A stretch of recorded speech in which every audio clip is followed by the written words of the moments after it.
The Demon King, otherwise known as Ganondorf, is one of the most feared names across all the Zelda timelines, and a man that has caused havoc and brung terror across Hyrule several times. And he has completed his revival in Tears of the Kingdom, and has returned to his former glory to try and plunge Hyrule into eternal darkness and conflict once again. And today, we will be talking about the Demon King and how he looks like, his appearance in Tears of the Kingdom. More specifically, we'll just be looking at his character in general, and sort of just making an analysis on it. And as always, if you do go on to enjoy today's video, please do like and subscribe. It really does help me to stay motivated to keep making good quality content for you guys. If you guys can get this vid to 25 likes, I'll make a video on what happened to all the Sheikah structures in Tears of the Kingdom.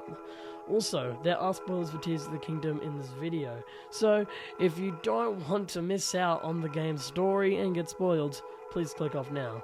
And without any further ado, let's get into the video. As I'm sure many of you know, Ganondorf is one of the most famous and prominent villains in the Zelda franchise, and is often depicted as the face of villains in Zelda games, ranking higher than villains like Majora, Demise, and Vati in terms of popularity.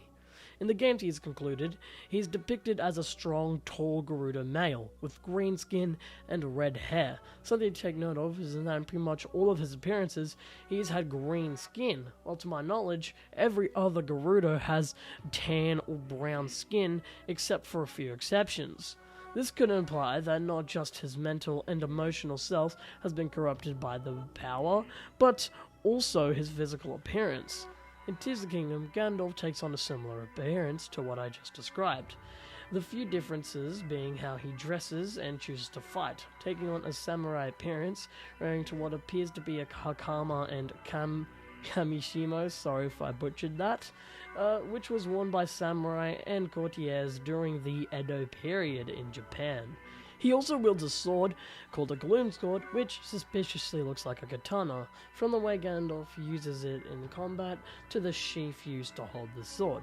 He also uses a gloom spear, which seems to resemble a yari, and a gloom club, which resembles a kanabo.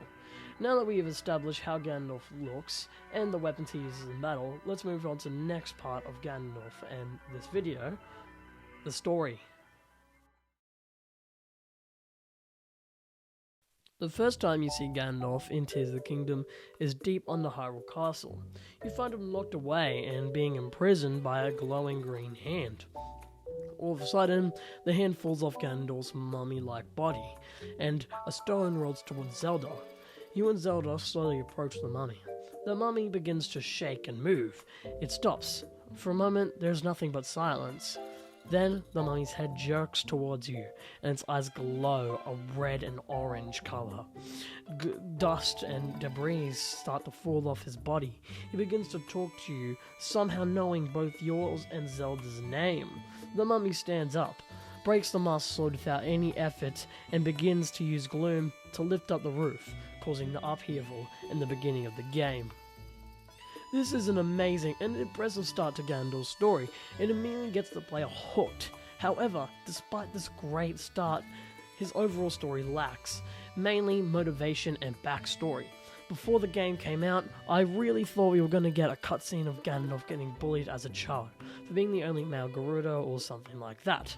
Ganondorf, after being bullied, would flee Gerudo Town, or wherever he was when that happened, to find himself looking into the eyes of his future surrogate mothers, Totk and Kalm, otherwise known as the Twin Rover.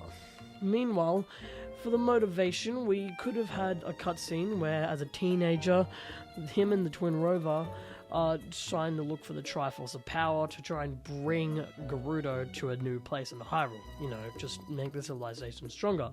However, on their adventure, they find a group of Hylian Zonite soldiers who expected they were up to no good and immediately engaged. After a while, the Twin Rover would meet their ends. This would enrage Ganondorf, and he would slash out, killing every soldier in mere seconds. After deciding that the death of his mothers was the Zonai's fault, he would decide to wage war on Hyrule, let alone the Zonai. Having motivation could have really elevated his character arc and would have given us much needed explanation for his rage and bloodthirst. However, now we will be talking about the final encounter we have with Ganondorf, his boss battle. Ganondorf's boss fight was one of, if not the best boss fight I've ever experienced.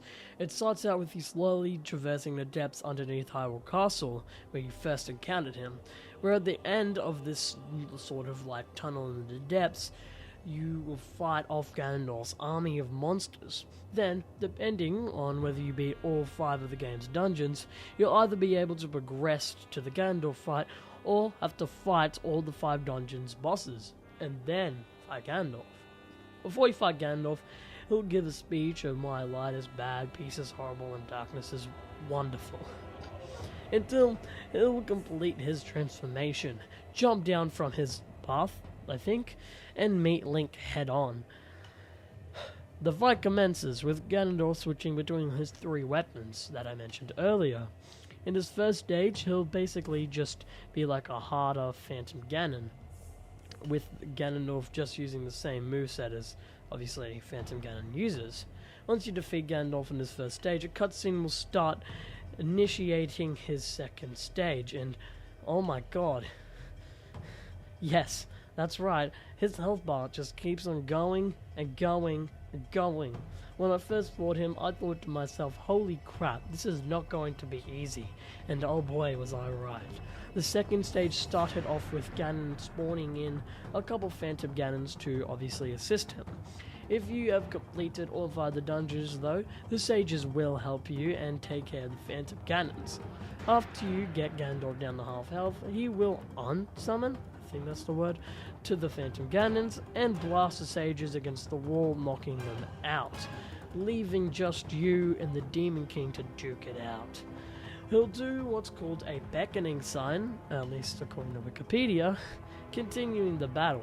To beat Ganondorf from here, you'll have to damage him by either sending Gloom back at him via the Master Sword, or by flurry rushing him to where he'll flurry rush you, and then you need to flurry rush his flurry rush to actually damage him. It's pretty confusing. When you beat him, Ganondorf will be so angry, so full of rage, he'll eat his secret stone, turning him into an immortal dragon. A dragon that will send Hyrule into eternal darkness. Ganondorf, now the demon dragon, will be holding Link in his mouth. Eventually, Zelda, or the light dragon, basically the same thing, will distract the demon dragon enough for him to let go of Link, which there will start off the 3rd stage of the fight, where Link will jump off the light dragon onto the demon dragon to hit his weak points, until with one final stab of the Master Sword into the demon dragon's secret stone on top of his forehead, the fight will end. You'll get a really nice scenic view over Hyrule as the Demon King blows up. Rauru and Sonia's spirit will visit Link, restoring his arm back to its former self and turning Zelda back into a human, concluding the game.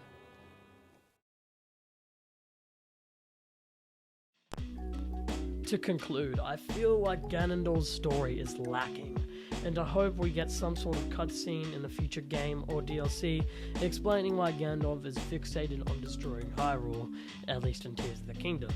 However, his boss battle and design is really great.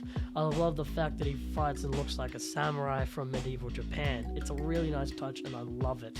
And he has probably one of the coolest and most exciting boss battles in all of 3D Zelda. If you did enjoy this video, please do like and subscribe. It really helps me out. Also, this video was inspired by Fatbread's video explaining the character of Ganondorf, and I recommend watching his video after this one. And with that, I'm Sam, and I'll see you in the next one.